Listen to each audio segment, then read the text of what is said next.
Hi, this is Penny with EFT, Tapping for Stress Relief, and the creator of the Habits of Happiness courses. So the question today is happiness a choice? And the simple answer is yes, it is. But there are simple choices and there are more complex choices. So a simple choice for me today was to put on my red dress for this video. A simple choice was to decide to go to the store tomorrow morning rather than this morning. The choice to be happy, though, is one that we want to make more complex. And it is and it isn't. In any given moment, you can make the choice.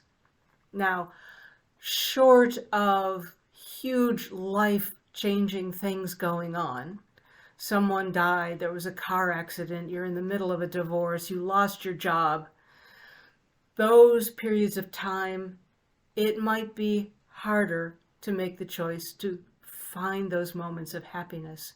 And even in those situations, there is happiness. It may not be huge and, like woohoo, but there are moments, even in the deepest pain, when our spirit comes through and we see a sunset, we have a memory, we have moments of happiness. But getting back to just day-to-day activities, you're washing the dishes, you're driving, you're talking to the kids, you're just doing the activities of daily life. Can you just choose to be happy as opposed to just neutral, or allowing in the background the ruminations of the negative mind to be playing out? So we could be driving, and years ago, I went to work with a friend of mine who lived in actually a Sufi ashram, and we went to work together. So as we were driving through DC rush hour traffic every morning, we were singing. He was teaching me Sufi chants in Aramaic, which my brain absolutely refused to absorb. But when we got to work, we were joyous. I'm sorry, we literally would skip into work sometimes. We chose to start our day that way. It wasn't even like, should we not, or should we? It's just what we did. So when you're driving, you're stuck in rush hour traffic. You could sing songs, sing along to the radio, you could listen to books on tape, you could listen to lectures, you could, make a game of finding people to smile at, try and make eye contact and just smile, or even just extend blessings to everyone that you see around you. You could make being a beacon of love part of your routine, or whatever makes you happy. Or you could just dwell on how much time you don't have, how long this is taking, when am I going to get the shopping done, and why won't the spouse do this, and why won't the kids pick up their clothes? And that conversation that I had with so-and-so last week, and now I remember I wish I had had that retort. This is all of the stream of junk that our brain goes through when it doesn't have our conscious direction. Our brain is actually looking to us to lead it, right? And if we act as the leader in our own selves, then our brain gets a chance to get trained. So there is a place and a time when, and it's most often, when choosing to be happy is an option. When you go to make that choice to be happy, there may be a lot of other thoughts and emotions in the way. So one of those things is just inertia. Your brain is used to this negative track that it's been on. It's accustomed to having free rein. And like a dog that has never been leashed or trained, it's going to fight you at first. It's going to want to do what it's always done. It's not going to want to follow your lead. So this is where the habits of happiness comes in. Because it's not a simple choice. You don't just go, all right, I'm going to be happy now. Wouldn't that be nice? It's like, wow. But no. But it is something you can teach yourself to do. When you catch yourself having negative thoughts, you bring yourself back.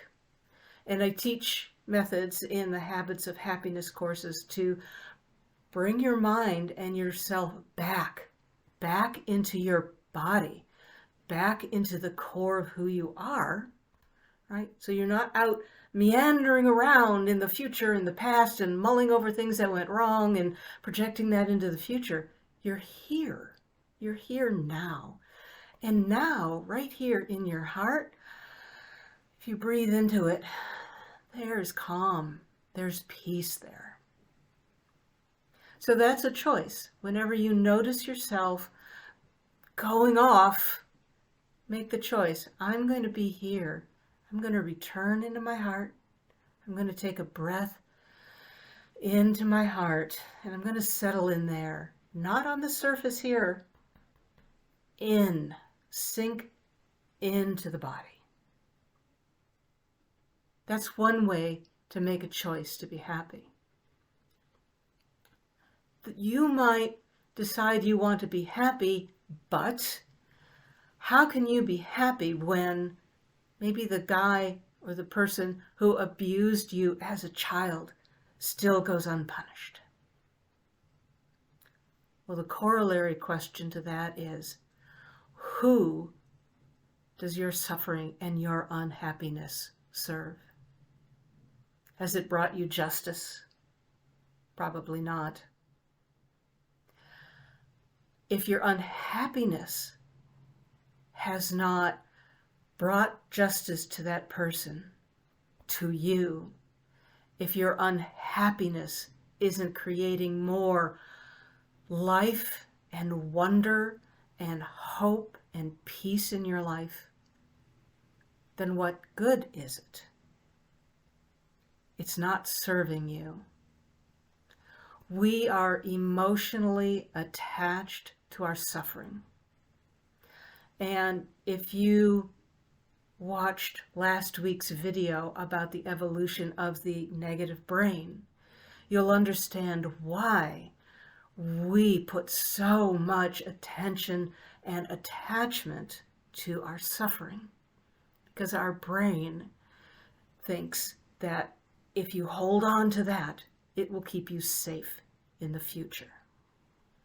And those of us who have been unlucky enough to have been abused more than once by different people in different situations, we know that that is not true. Past suffering, it does not mean that future suffering isn't going to happen. And in fact, with what I know now, dwelling on past suffering actually teaches your brain that that is a thing that you pay attention to. So it must be important to you and will actually create more of that in the future. That's a different video, why that happens. But we've all Some of us have experienced creating it in our own lives, that once we have suffered something, we create that over and over again until we make a choice to make that stop. We make a choice.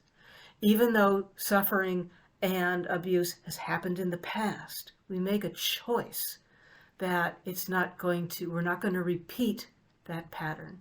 We've learned the lesson, and we don't need to hold on to that anymore. We can let it go. As people in the world, we let go of our first grade and our second grade and our third grade books. As we learn the lessons, we let them go. We don't continue to stay there and do them over and over and over again. But when it comes to experiences, our brain tells us this is really important to hold on to. And we have enormous attachments and create a great deal of importance to our trauma, to our unhappiness. And it can almost make being happy feel like a betrayal of ourselves, to let that go, even if our past abusers haven't been brought to justice. But if that isn't even your case, does your unhappiness clothe people, feed people, create more justice in the world? Does your suffering, your ill health, your lack of success and wonderment and love in life bring any of those gifts to any more people? It does not, does it? So the choice is to let go of these false beliefs and to choose to be happy. And choosing happiness is a set of habits. At first, it's awkward and uncomfortable, and you have a lot of issues to let go of around it. You know, you can't just say, I'm just going to let my trauma go, and poof, it's gone. There are things to do to let that go. But as you make more choices, more often, to be happy, and you are confronted with the things that are keeping you from being happy, and you address them, you take back more of your life energy, and each choice makes your body chemistry healthier and brings you closer to your own happiness. And each choice makes the next one easier, and the next one easier, and then the next one is easier, till you get to the point where most of the time when something comes up, and stuff will come up, you'll just go, yeah, no, I don't want to dwell on that. I'm just going to choose one of these habits that I've learned. And, you know, the simplest thing is just sitting and for a couple of minutes, or even just a couple of options of things that make you happy. You just go, I'm really, really grateful to be in my home, or to be in my marriage, or that I love my kids, or that I wake up, I woke up this morning and there was coffee in my kitchen. And then it resets. And every time you reset, your entire system is a little better and a little more resilient, and it gets easier over time. So happiness is a choice, and it's a choice that you make over and over and over again.